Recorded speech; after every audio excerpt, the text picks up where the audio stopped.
உம் கை பிடிச்சு நடக்க, உம் தோள் மீது சாய, தினம் உம்மோடு பேச, நானும் சித்தம் செய்ய.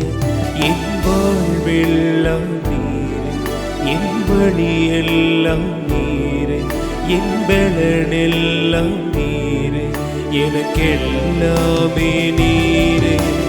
இயேசுவே என் நேசரே, என் வாலிபம் உமக்காகவே.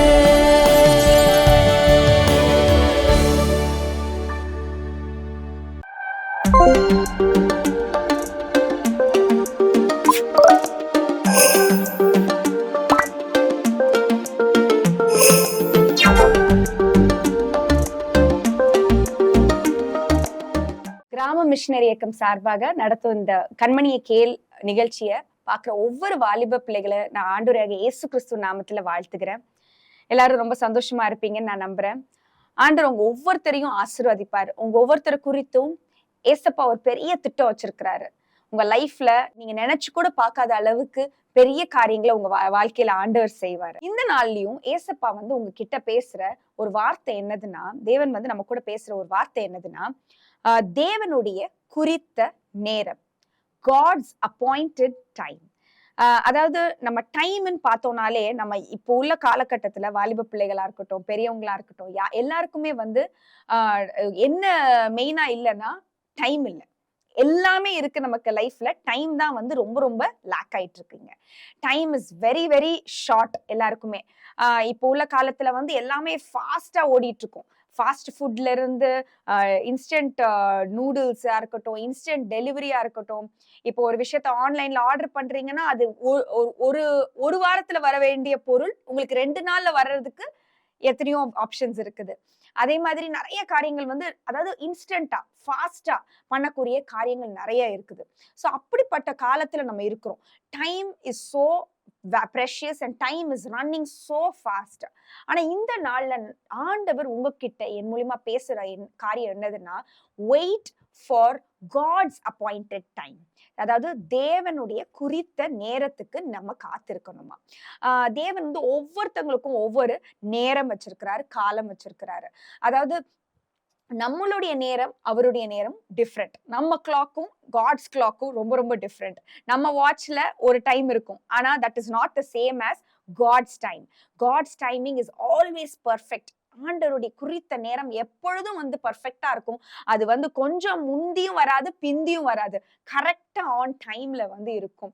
ஸோ உன்னுடைய கிளாக் படி நீ பார்க்கலாம், என்னடா தாமதம் ஆயிட்டு இருக்குது, டிலே ஆயிட்டு இருக்குது அப்படின்னு நீ நினைக்கலாம். ஆனா அப்படி கிடையாது. அது தேவனுடைய நேரத்துல அது சரியாதான் வந்து ஓடிட்டு இருக்குது.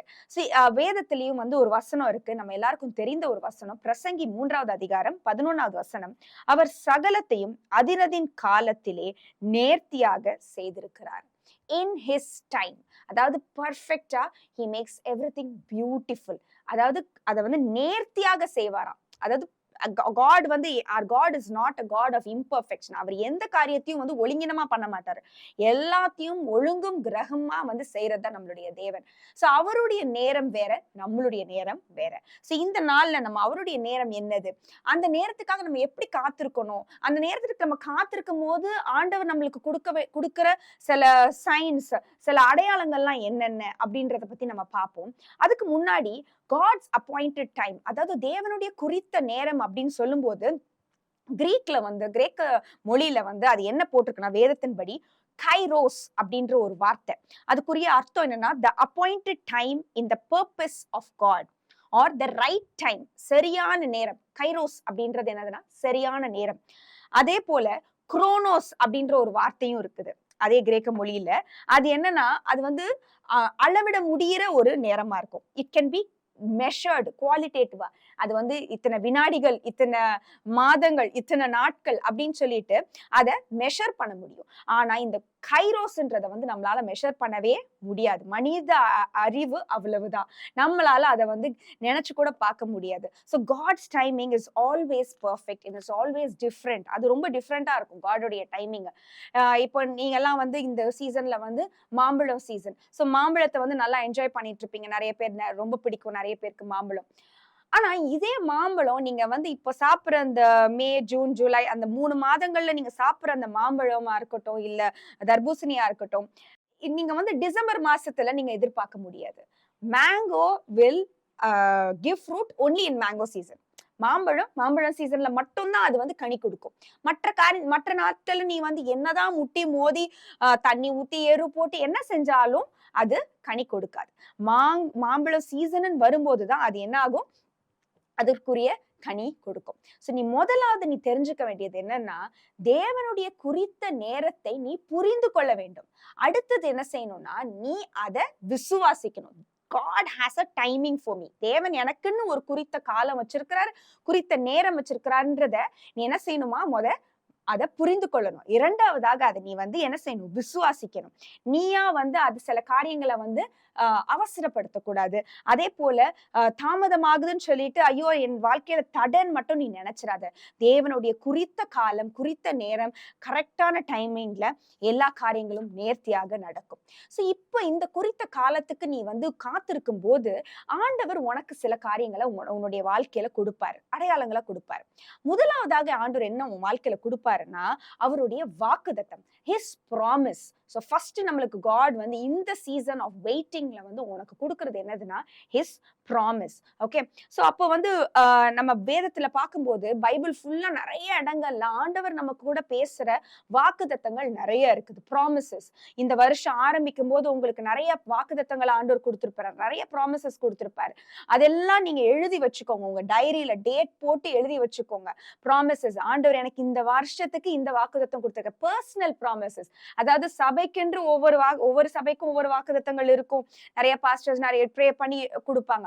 That is not important. பர்சனலா நம்ம தேவன்ட்ட இருந்து நம்ம பெற்றுக்கொள்ளுகிற வாக்குத்தத்தங்கள், அதை நீ வந்து ஜெபத்துலதான் ஆண்டவர்ட்ட வந்து பெற்றுக்கொள்ள முடியும். ஜெபத்துல நீ ஆண்டவர்ட்ட கேளு, எசப்பா என் ஃபியூச்சர் இந்த வருஷத்துல நான் என்ன செய்யணும், என் ஃபியூச்சர்ல நான் என்ன நடக்க போகுது அப்படின்னு சொல்லிட்டு கேட்கும் போது காட் உனக்கு ப்ராமிஸ் கொடுப்பாரு. அவர் அப்படிதான் அவருடைய ஜனங்களை வந்து வேதத்துல பார்க்கும்போது பலப்படுத்தினார். He strengthened his people with his word. அவருடைய வார்த்தையை கொடுத்து பலப்படுத்தினாரு. இந்த காத்திருப்பு காலத்துல அவருடைய குறித்த காலம் வர்ற வரைக்கும் நீ என்ன செய்யணுமா, அவருடைய வாக்குத்தத்தத்தை பிடிச்சு கொள்ளணும். his promises, அந்த ப்ராமிஸ் கொடுத்திருக்கிறாருல அதுக்கு நீ வந்து என்ன செய்யணும், அதை பிடிச்சுக்கணும். எப்படி ஒரு தகப்பன் வந்து ஒரு பிள்ளைக்கு வந்து பர்த்டேக்கு வந்து நான் உனக்கு ஒரு கிஃப்ட், உனக்கு பிடிச்ச ஒரு பொம்மை வாங்கி தரேன் அப்படின்னு சொல்லியிருப்பாரு. அப்போ அந்த பிள்ளை வந்து காத்து இருந்துட்டு இருக்கோம். அப்போ அந்த பர்த்டே அன்னைக்குதான் அந்த தகப்பன் என்ன செய்வாரு, அந்த பொம்மையை கொடுப்பாரு. அந்த கிஃப்டை வந்து ஆசையா வந்து அந்த குழந்தையும் ஆசையா எதிர்பார்த்துட்டு இருக்கோம். அந்த பர்த்டேக்கு முன்னாடியும் வந்து கொடுத்தா அதோடைய விஷயம் ரொம்ப ஸ்பெஷலா இருக்காது. அது பர்த்டே முடிஞ்சதுக்கு அப்புறம் கொடுத்தா கூட ஸ்பெஷலா இருக்காது. அந்த நாள்ல, அந்த டேல, அந்த டைம்ல வந்து கொடுக்கும்போது அது ரொம்ப ரொம்ப ஸ்பெஷலா இருக்கும். So God has a perfect time. உன் வாழ்க்கையில தனித்துவமான ஒரு நேரம் வச்சிருக்கிறார், ஒரு ஸ்பெசிபிக் டைம் வச்சிருக்கிறார் உன்னுடைய இதுல.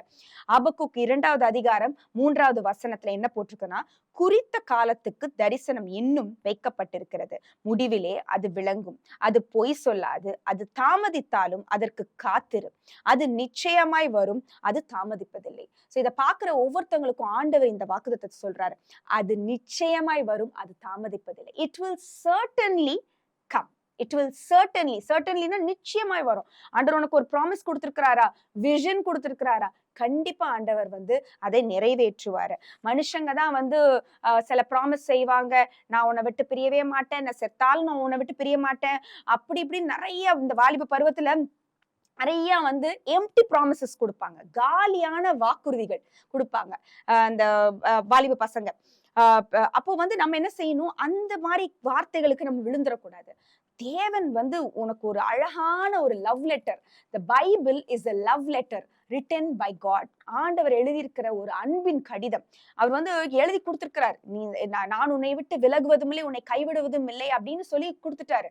உனக்கு சகாயரா இருப்பேன்னு சொல்லி கொடுத்திருக்கிறாரு, உன்னோட இருப்பேன்னு சொல்லி கொடுத்திருக்கிறாரு, உலகத்தின் முடிவு பரியந்தம் கடைசி நாட்களோட உன்னோட இருப்பேன்னு சொல்லியிருக்காரு. அப்ப நிறைய காரியங்களை நன்மையும் கிருபையும் உன்னை தொடரும்னு சொல்லி போட்டிருக்காரு. அப்போ உன் வாழ்க்கையில நன்மையே இல்லையா, அவருடைய ப்ராமிசஸை பிடிச்சுக்கோ. அவருடைய ப்ராமிசஸ், அவருடைய வாக்குத்தத்தங்களை நீ வந்து பிடிச்சுக்கோ. மனுஷங்க சொல்ற அந்த ப்ராமிஸ் எல்லாம் பெருசா எடுத்துக்காத. இப்ப இருக்கிற காலகட்டத்துல நிறைய ப்ராமிஸ் கொடுப்பாங்க, பட் அதெல்லாம் பெருசா எடுத்துக்காது. 100% காட் கொடுத்திருக்கிற ப்ராமிசஸ் நிறைவேறும். ஆபிரகாமுடைய வாழ்க்கையில நம்ம எல்லாருக்கும் தெரியும். ஆபிரகாம் வந்து 75 வயசு இருக்கும்போது காட் வந்து ஒரு ப்ராமிஸ் கொடுக்குறாரு அவனுக்கு. அவர் எதிர்பார்க்காத நேரத்துல நான் உன்னை ஒரு தகப்பனாக்குவேன் அப்படின்னு சொல்லி சொல்றாரு.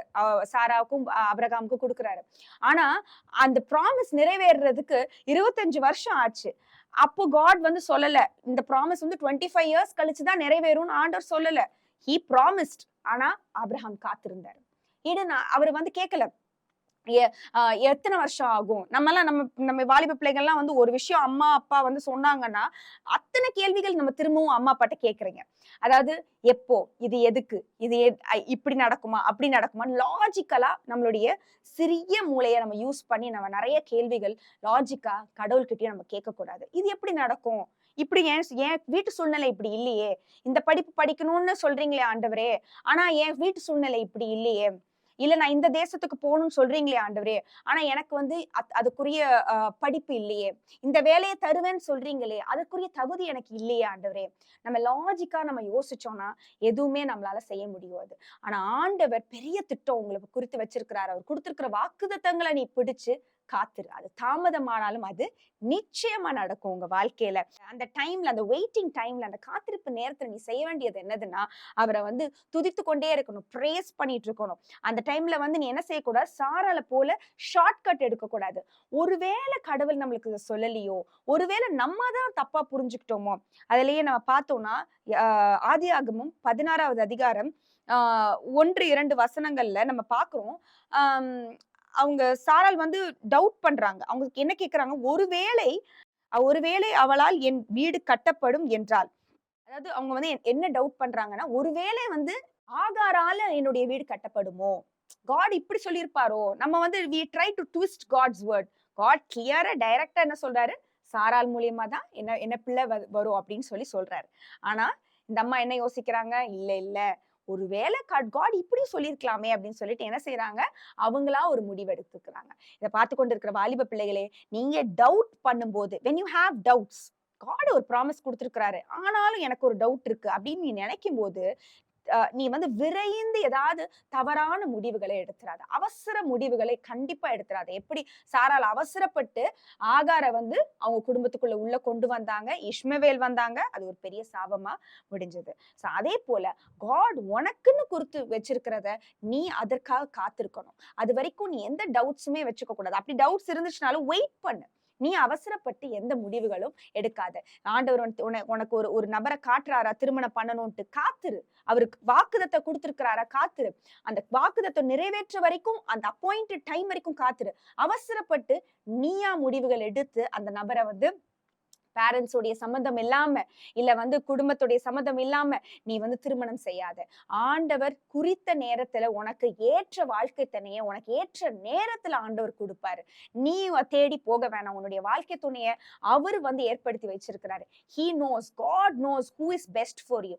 உன்னுடைய வாழ்க்கையில உனக்கு யாரு பெஸ்ட்ன்றது காடுக்கு நல்லாவே தெரியும். உன்னைய உருவாக்குனவர் அவருதான். அதனால நீ போய் தேடி இந்த பர்சன் எனக்கு பெஸ்டா இருப்பாங்களா, அந்த பர்சன் எனக்கு பெஸ்டா இருப்பாங்களா, ஆண்டவர் எனக்கு இந்த வருஷம் திருமணம் ஆகும்னு சொல்லியிருக்கிறாரு, வாக்கு கொடுத்திருக்கிறாரு, அப்போ ஒருவேளை இப்படி நடக்குமோ, ஒருவேளை இந்த நபரை தான் சொல்லியிருப்பாரு, இந்த சர்ச்ல இந்த நபரை சொல்லியிருப்பாருன்னு சொல்லிட்டு நீயா முடிவுகளை எடுக்காத. ஆண்டவர்கிட்ட ஒப்பு கொடுத்து நீ காத்துரு. ஆண்டவர் கரெக்டான டைம்ல, அவருடைய அப்பாயிண்டட் டைம்ல, கைரோஸ், காட்ஸ் அப்பாயிண்டட் டைம்ல உன்னுடைய வாழ்க்கையில அந்த திருமணம் காரியங்கள் நடக்கும், அந்த வேலை காரியங்கள் நடக்கும், எல்லா காரியங்களும் ஆண்டவர் கைக்கூடி வர செய்வார். அவருடைய வாக்குத்தத்தத்தை நீ பிடித்துக்கொள். அவருடைய ப்ராமிசஸை hold on to his promises. ரெண்டாவதாக இந்த வெயிட்டிங் பீரியட்ல காட் நம்மளுக்கு கொடுக்குற ஒரு விஷயம் என்னன்னா, அவருடைய பிரசன்ஸ். அவருடைய பிரசன்னத்தை வந்தால நம்மள வந்து என்ன செய்வாரு, வழி நடத்துவாரு. வாக்குத்தத்தை கொடுத்துட்டு நான் உனக்கு பெரிய காரியங்கள் செய்வேன் அப்படின்னு சொல்லிட்டு அவர் வந்து மறைஞ்சு போற தேவன் இல்ல, நம்ம கூடவே இருக்காரு. நீ அந்த பாதைக்குள்ள போகும்போது அந்த வெயிட்டிங் பீரியட்ல நீ இருக்கல, நீ நினைக்கலாம் ஐயோ நான் தனியா இருக்கேன் அப்படின்னு நீ நினைக்கலாம். இல்ல, உனக்கு வேண்டிய எல்லா காரியங்களும் ஆண்டவர் தருவார், உனக்கு கைட் பண்ணுவாரு. எப்படி நீ இந்த சூழ்நிலையை விட்டு நீ வெளியே வரணும்ன்றத ஆண்டவர் அழகா கைட் பண்ணுவாரு. எப்படி வந்து யாக்கோபுக்கு வந்து அவங்க அம்மாவுடைய பாதுகாப்புலே இருந்தான், திடீர்னு அவன் வந்து தனியா வந்து போறான். ஐயோ லாபான் வீட்டுக்கு போகும்போது காட் வந்து அவனுக்கு ஒரு ப்ராமிஸ் கொடுக்குறாரு, ஒரு வாக்குத்தத்தத்தை கொடுக்குறாரு. என்னதுன்னா, நான் உன்னோட இருந்து நீ போகிற இடமெல்லாம் உன்னை காத்து இந்த தேசத்துக்கு உன்னை திரும்ப வர பண்ணுவேன். நான் உனக்கு சொன்னதை செய்யும் அளவும் உன்னை கைவிடுவதில்லை என்றார். சோ ஆண்டவர் உனக்கு கொடுத்திருக்கிற ப்ராமிசஸ் அண்ட் அவருடைய அப்பாயிண்டட் டைம் வரைக்கும் அவர் உன்னை கைவிடுவதில்லை. அவர் உன்னை விட மாட்டார். அவனை கையை பிடிச்ச தேவன் அவர். அவர் கையை விடவே மாட்டார். அவருடைய டைமிங் வரைக்கும் நீ அவருடைய கையை பிடிச்சுக்கணும். நீ நழுவி எங்கேயாவது வழி விலகி வேற ஷெல்டருக்குள்ள போயிடக்கூடாது. வேற ஒரு பிரசன்ஸ்குள்ள போயிடக்கூடாது. காடோடைய பிரசன்ஸ் எப்பவுமே நீ உன் கூட இருக்கணும்.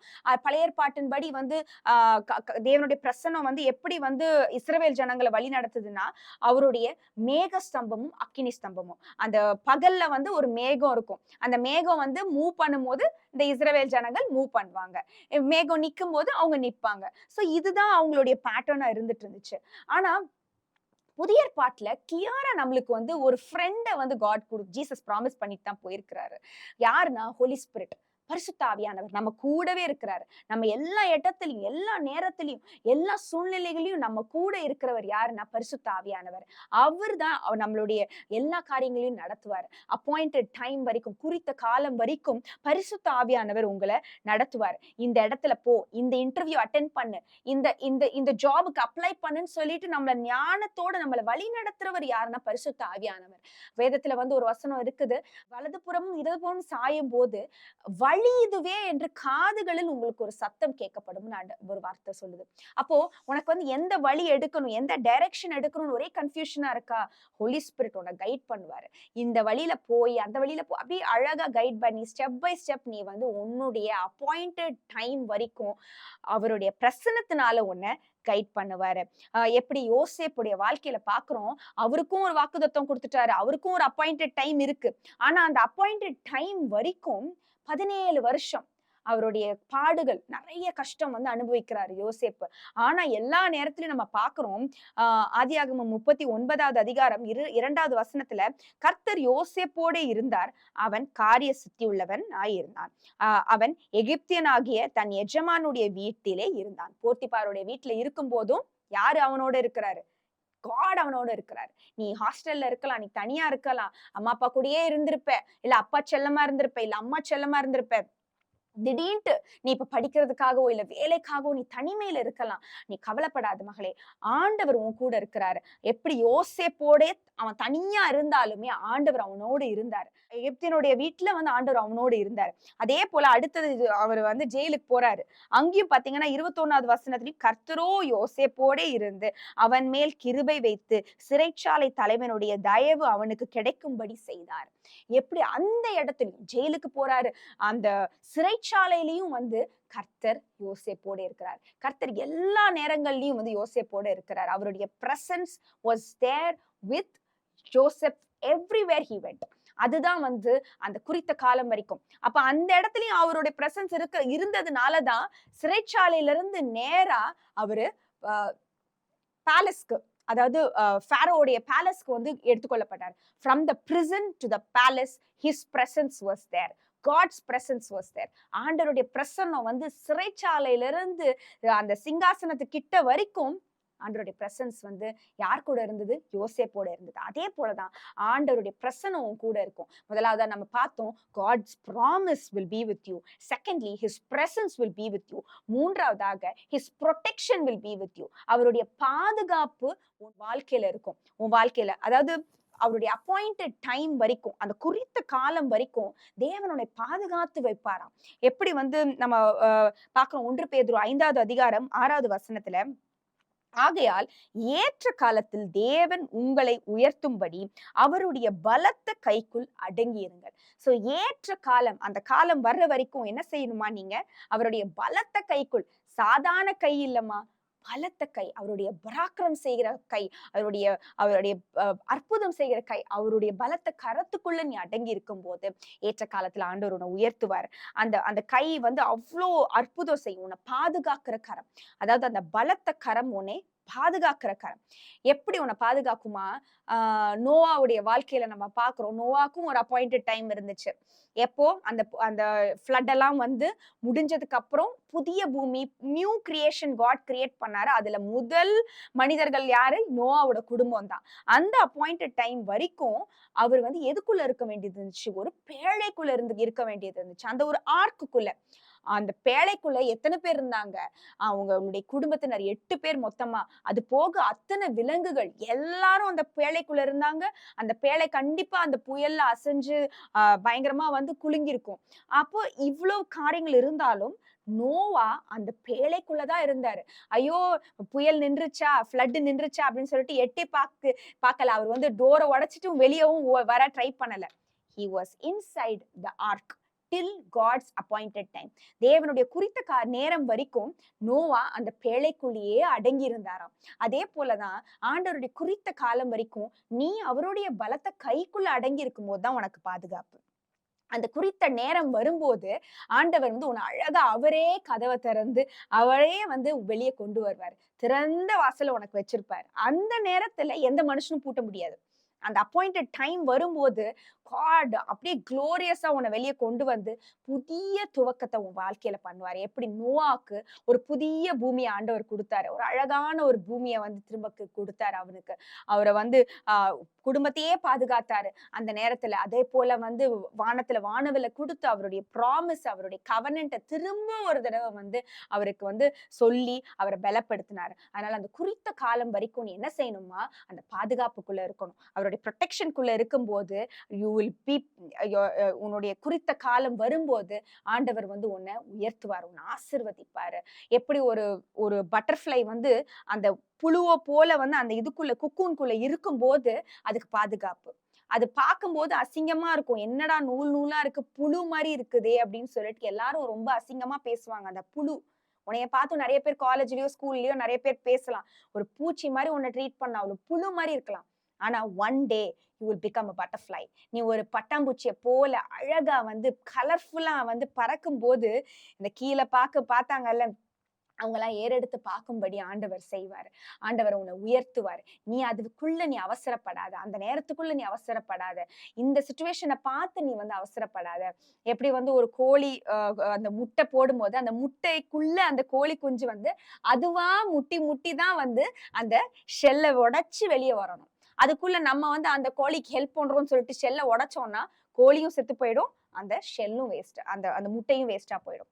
அதே போல காடோடைய அப்பாயிண்டட் டைமுக்கு நீ வெயிட் பண்ணும்போது, காத்திருக்கும் போது, அந்த பாதுகாப்பாகிய அந்த ஷெல்குள்ள, அந்த குக்கூன்குள்ள நீ இருக்கும்போது காட் உன்னை வந்து உயர்த்துவார். ஏற்ற நேரத்துல, ஏற்ற காலத்துல உயர்த்துவாரு. கடைசியாக நான் ஒரு வசனத்தை மட்டும் வாசிச்சு நான் வந்து ஜெபிச்சு முடிக்கிறேன். ஏசாயா 60வது அதிகாரம் 22வது வசனம். சின்னவன் 1000 சிறியவன் பலத்த ஜாதியும் ஆவான். கர்த்தராகிய நான் ஏற்ற காலத்திலே இதை தீவிரமாய் நடப்பிப்பேன். சோ ஆண்டவர் ஏற்ற காலத்திலே உன்னை ஆசீர்வதிப்பாரு. அதாவது அவர் எப்படி செய்வார்னா தீவிரமாய் செய்வார். காட் செய்யும் போது என் பிள்ளை நீ, நான் உனக்காக நான் செய்ய மாட்டேனா அப்படின்னு ஆண்டவர் வந்து he is a jealous God, possessive God. நம்ம வந்து நினைக்கலாம் நம்ம பேரண்ட்ஸ் தான் பொசசிவா இருக்காங்க, இல்லை நம்ம ஃப்ரெண்ட்ஸ் தான் பொசசிவா இருக்காங்கன்னு நினைக்கலாம் நீ. ஆனா வந்து எல்லாத்தையும் காட்டிலும் ஒருத்தர் ரொம்ப ரொம்ப உன் மேல பொசசிவா இருக்காரு. யாருன்னா ஜீசஸ். காட் உன்ன மேல அவ்வளோ பொசசிவா இருக்கிறாரு. நீ எனக்கு வேணும், நீ என்னுடைய நேரத்துக்காக நீ காத்துரு, நான் உன்னை ஆசிர்வதிப்பேன், உன்னை ஆச்சரியமா நடத்துவேன், உன்னை அற்புதமா நடத்துவேன்னு ஆண்டவர் சொல்றாரு. ஸோ அதனால அவருடைய ப்ராமிஸை நீ பிடிச்சுக்கோ, அவருடைய பிரசன்ஸோட இரு நீ. அதே போல அவருடைய பாதுகாப்புக்குள்ள, ப்ரொடெக்ஷனுக்குள்ள இருக்கும்போது appointed time, kairos, God's appointed டைம்ல காட் உன்னை பிளஸ் பண்ணுவாரு. கண்களை மூடி நம்ம ஜெபிப்போம். நன்றி அப்பா, இதை பார்த்து கொண்டிருக்கிற ஒவ்வொரு வாலிப பிள்ளைகளுக்கும் ஆண்டவரே எசப்பா, எந்த காரியத்தை குறித்து அவங்க காத்திருந்தாலும் ஆண்டவரே எசப்பா, உம்முடைய ஏற்ற காலத்துக்கு ஆண்டவரே வரைக்கும் ஆண்டவரே உங்களுடைய பலத்த கரத்துக்குள்ள அடங்கி இருக்க கிருபை கொடுங்க ஆண்டவரே. ஒவ்வொருத்தருடைய வாழ்க்கையிலையும் எசப்பா ஆச்சரியமா நீங்க செய்யுங்க, அதிசயமா நடத்துங்க ஆண்டவரே. மற்றவர்கள் கண்களுக்கு ஆண்டவரே இது அதிசயமா ஆண்டவரே இந்த பிள்ளைகளுடைய வாழ்க்கையை நடத்துங்க எசப்பா. ஆண்டவரே அது வரைக்கும் உங்களுடைய குறித்த காலம் வரைக்கும் அப்பா அந்த பிள்ளைகள் காத்திருக்கிறதுக்கு நீங்க பலன் கொடுங்க, சோர்ந்து போகாமல் ஆண்டவரே எசப்பா. ஆண்டவரே உங்களுடைய நேரத்துக்காக இந்த பிள்ளைகள் காத்திருக்க ஆண்டவரே இந்த பிள்ளைகளுக்கு உதவி செய்யுங்க ஆண்டவரே. கர்த்தருக்கு காத்திருக்கிறவர்களோ புது பலன் அடைந்து கழுகுகளை போல செட்டைகளை அடித்து எழும்புவார்கள் என்றது போல இந்த பிள்ளைகள் ஏற்ற நேரத்துல கழுகுகளை போல உயர பறக்க நீங்க கிருபை செய்யுங்கப்பா. ஒவ்வொரு பிள்ளைகளையும் ஆசீர்வதிங்க, வழி நடத்துங்க. இயேசு கிறிஸ்து நாமத்தில் ஜெபிக்கிறோம் நல்ல பிதாவே, ஆமென்.